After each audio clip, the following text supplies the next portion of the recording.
Kayak kebo. Lepaskan dia, lepaskan. Selamat datang di channel Pemersatu Kelurahan yang tentunya penuh dengan hujatan.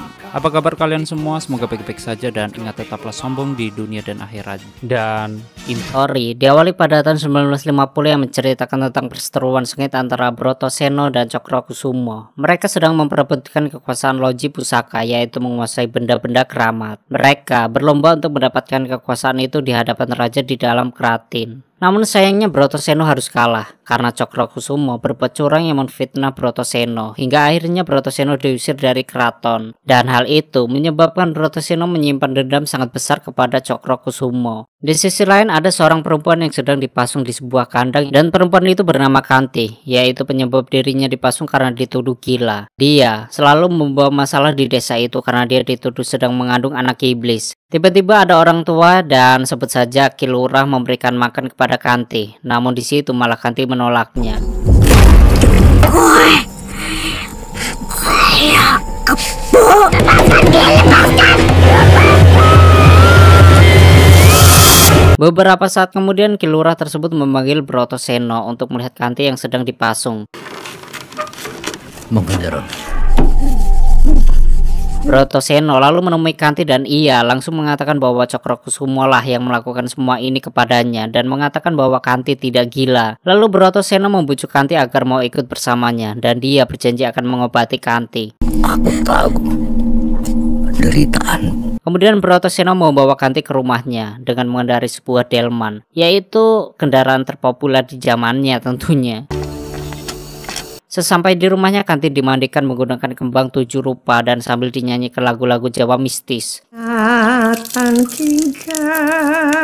Selesai dimandiin, Kanti dikurung di kamar yang sangat menyeramkan dan posisinya tetap di cermin Kemilau Kembar. Ini cara yang terbaik, Kanti.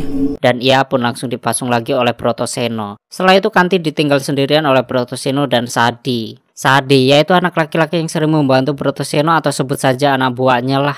Di sisi lain, suatu tempat di sini Cokrokusumo mendatangi perempuan yang sedang memandikan cermin Kemilau Kembar menggunakan kembang-kembang. Sebut saja perempuan itu yaitu Nyai Kenanga. Di situ Cokrokusumo yang merupakan majikan Nyi Kenanga langsung menanyakan kenapa Nyi Kenanga memandikan cermin Kemilau Kembar itu. Nyi Kenanga langsung menjelaskan bahwa cermin Kemilau Kembar itu ada 2 dan satunya dibawa oleh Cokrokusumo dan satunya dibawa oleh Brotoseno. Tujuan dia memandikan cermin tersebut karena memberi pertanda buruk. Nyai Kenanga menanyakan apakah Doro Cokro menyembunyikan sesuatu yang buruk, namun Cokrokusumo mengatakan bahwa dia tidak menyembunyikan sesuatu yang buruk. Nyi Kenanga mengatakan mungkin jika cermin itu disatukan kembali maka semua akan jauh lebih baik. Tapi di situ Cokrokusumo malah marah karena tidak mau lagi mendengar nama Brotoseno. Sedangkan Sadi yang merupakan anak buah Brotoseno, dia memberikan ayam hitam kepada Brotoseno karena Brotoseno akan melakukan ritual menyeramkan kepada Kanti. Di situ sebenarnya Sadi tidak tega melihat Kanti diperlakukan seperti itu oleh majikannya. Tapi ya mau gimana lagi, dia hanya seorang yang bisu dan tidak bisa melawan majikannya. Brotoseno segera melakukan ritualnya dengan mengasah pisau lalu membelah-belah perut tikus yang sudah mati, dan itu sangat-sangat menjijikan sekali. Kemudian dia mengambil jeruan-jeruan tikus itu dan setelah itu mengambil darah dari kaki Kanti yang terluka, lalu darah itu dicampurkan dengan jeruan tikus tadi dan ditumbuk hingga hancur. Kemudian dia mencampurkan adonan tadi dengan nasi. Sungguh ini sangat menjijikan sekali. Brotoseno lalu memberikan makan tersebut kepada Kanti karena tidak mau dipaksa oleh Brotoseno untuk memakan makanan tadi yang sangat menjijikan. Ayam hitam tersebut lalu disembelih dan darahnya dicecerkan di sekeliling Kanti. Dan tidak lama dari itu muncul hewan melata yang menghampiri Kanti. Ya seperti ular, kalajengking, kodok dan semua hewan di kebun binatang ke situ semualah. Buaya juga kayaknya. Yang membuat Kanti menjerit ketakutan dan scene berpindah ke tahun 1970. Di sini terlihat wanita muda, cantik seksi sekali yang sedang bercermin dan dia bernama Uma. Saat itu dia dikejutkan oleh temannya karena pada hari itu dia ulang tahun. Dan setelah itu dia ingin bekerja lalu diantarkan oleh teman-temannya. Masa malam minggu kerja sih? Dia bekerja di sebuah hotel yaitu jadi pelayan hotel. Di salah satu kamar hotel terdapat Kamila yaitu seorang ibu muda pulung anak Cokrokusumo serta bodyguardnya yaitu si Herman. Mereka bertiga merupakan antek-antek Cokrokusumo untuk menjual barang-barang pusaka. Namun di situ Mr. Emon yang merupakan pembeli setia barang pusaka tersebut menawarkan benda tersebut dengan harga murah karena hanya dijadikan koleksinya. Yang ternyata Mr. Emon menjadikan benda pusaka itu menjadi bahan riset, yang berarti harusnya harga benda pusaka tersebut harus berkali-kali lipat lebih mahal. Karena mereka merasa jengkel, kemudian Herman yang merupakan bodyguard lalu membunuh Mr. Emon tersebut. Ketika itu Uma yang tak sengaja melihat pembunuhan itu segera berlari karena ketakutan, namun sayangnya Uma tertangkap dan dia langsung disiksa oleh Carmilla dengan mencelupkan kepalanya ke dalam air. Saat itu Pulung memerintahkan ke Camilla dan Herman untuk mengurusi mayat Mr. Emon dan si Uma diurusin olehnya. Pastikan dia bungkam.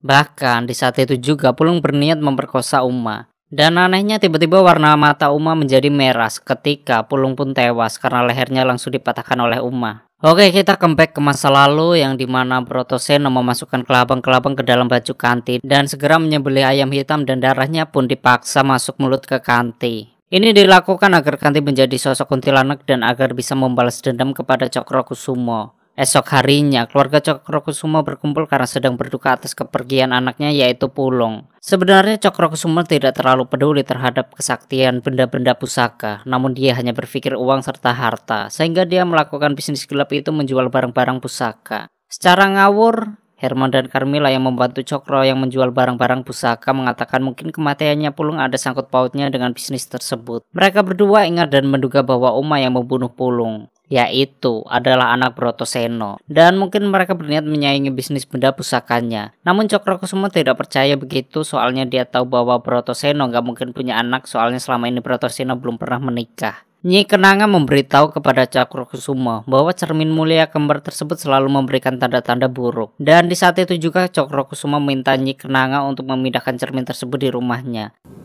Pindahkan cermin itu ke rumahku. Sedangkan Uma yang merasa ketakutan setelah kejadian itu, dia kembali ke rumahnya yang ada di kampung dan ternyata rumah itu rumah Brotoseno. Dia menganggap bahwa Brotoseno adalah ayahnya karena yang membesarkan dirinya adalah Brotoseno tersebut. Balik lagi ke masa lalu yang dimana di situ Brotoseno sedang mencabuk-cabuk dirinya sendiri menggunakan dedaunan. Yang ternyata itu ritual dia untuk memanggil setan mustaqim. Kemudian setan-setan tersebut datang mendekati Kanti. Di sini nih Kanti sangat ketakutan dengan semua ini. Dia pun hanya bisa pasrah. Setelah melakukan ritual tersebut, badan Brotoseno pun terluka akibat cambukannya. Dia meminta anak buahnya yaitu Sadi untuk mengoleskan ramuan ke tubuhnya agar Brotoseno segera sembuh. Sedangkan Uma yang kembali ke kampung, dia langsung dicari oleh Herman yaitu bawahan Cokrokusumo. Dia datang mencari Uma karena Uma telah membunuh Pulung. Waktu Uma mengetahui dia sedang dicari, Uma langsung bersembunyi dan alhamdulillahnya dia tidak ketahuan oleh Herman. Setelah itu Herman pun pulang.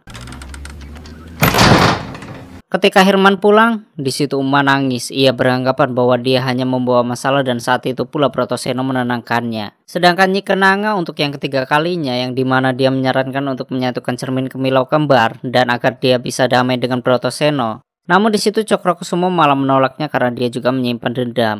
Cokrokusumo menyimpan dendam kepada Brotoseno dan dia tidak akan pernah mau menyatukan cermin tersebut. Angilor kembar ini tidak akan bersatu. Sedangkan Sadi memberikan makanan kepada Kanti dan saat itu dia meminta Sadi untuk melepaskan pasungnya tersebut. Namun Sadi tidak mau membuka pasungannya. Lalu Nyi Kenanga yang datang ke rumah Brotoseno dan saat itu juga Brotoseno sudah menjadi pengusaha batik. Ketika melihat Uma, Nyi Kenanga menanyakan siapa perempuan itu. Brotoseno menjawab bahwa dia adalah anaknya. Namun Nyi Kenanga tidak yakin bahwa anak tersebut adalah anak Brotoseno. Di sini Nyi Kenanga sedikit curhat bahwa andai saja loji pusaka itu yang memegang Brotoseno, itu akan jauh lebih baik, dan di sini ia kecewa kepada Cokrokusumo karena dia malah menjualnya dan Nyi Kenanga tersebut ingin menyingkirkan Cokrokusumo. Namun untuk menyingkirkan Cokrokusumo tidaklah mudah karena dia hanya kalah jika dibunuh oleh darah dagingnya sendiri. Nah, Uma itu sebenarnya anak Cokrokusumo dan Kanti. Kanti merupakan gadis desa cantik yang dihamili Cokrokusumo dan kemudian dia dipasung karena difitnah sebagai perempuan yang mengandung anak setan. Dari situlah Brotoseno membalaskan dendamnya melalui bayi yang dikandung oleh Kanti. Dan seketika itu Nyi Kenanga langsung pulang. Saat itu juga Uma menanyakan siapa wanita tersebut. Ketika Brotoseno keluar rumah, dia langsung menghampiri Uma dan saat itu Uma sedang menjemur kain batik. Di sini Herman menghajar Uma sampai Uma hampir sekarat. Saat itu juga Uma berubah menjadi sosok seperti awal film tadi, matanya merah seperti kuntilanak. Uma pun langsung menghajar balik Herman sampai Herman mati dengan sekali pukul dan masuk ke dalam air yang mendidih.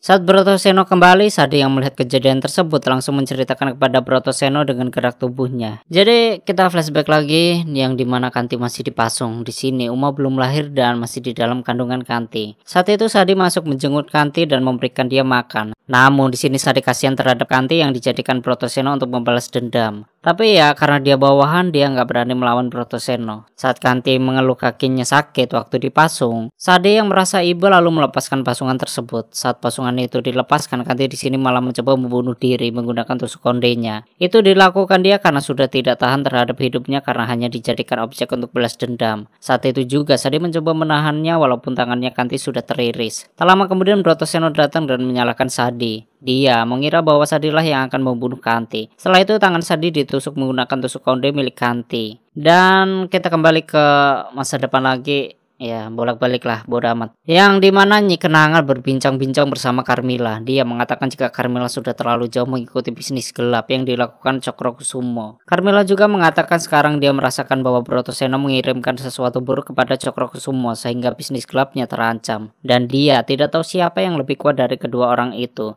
Brotoseno apa Cokrokusumo, entahlah. Sedangkan Brotoseno menceritakan kepada Uma yang dimana dia difitnah oleh Cokrokusumo. Dia juga menceritakan masa lalu ibunya yang dijahati oleh Cokrokusumo. Sepertinya ibunya dipaksa makan daging tikus, padahal kejadian itu bukan Cokrokusumo melainkan Brotoseno. Karena dia beralasan bahwa ibunya Uma dijahati oleh Cokrokusumo, biar si Uma mau membalaskan dendamnya. Setelah bercerita panjang, Brotoseno memberikan tusuk konde yang dahulunya merupakan tusuk konde milik Kanti ibunya Uma. Dan di sini diperlihatkan wanita-wanita yang sedang menari dan di situ ada Kanti yang merupakan gadis desa yang sangat cantik dan di situ membuat Cokrokusumo terpesona. Dia langsung mengajak nari Kanti bersama dirinya. Namun sungguh disayangkan cerita itu hanya mimpi Cokrokusumo. Sedangkan di sisi lain, Uma mau ke rumah Cokrokusumo dan dia mau membunuh Cokrokusumo. Uma masuk dari tembok pagar dan masuk melalui pintu belakang.